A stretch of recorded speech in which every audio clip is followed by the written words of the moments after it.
Why do savvy investors in Africa subdivide their land? Because it's a game changer for profits. Hey there, today we're exploring how subdividing land can maximize your profits.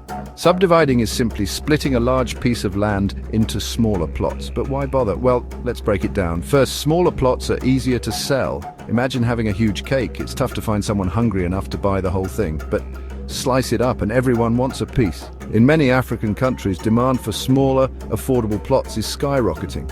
Picture a large plot in Nairobi or Lagos. Subdivide it and suddenly you've got prime real estate for multiple buyers. More buyers mean more profit. Secondly, it's about accessibility. Smaller plots are often closer to essential services like schools, markets and transport.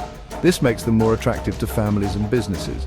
Cha-ching! Thirdly, subdividing can unlock the land's hidden potential. Sometimes a large unused field can become a thriving community with homes, parks and shops. It's like turning raw diamonds into shining jewels. Lastly, governments might offer incentives for developing land. Tax breaks or grants can make subdividing even more profitable. So, if you own a big chunk of land, consider slicing it up. It could be your ticket to big profits. Thanks for watching. And don't forget to like and subscribe for more real estate tips.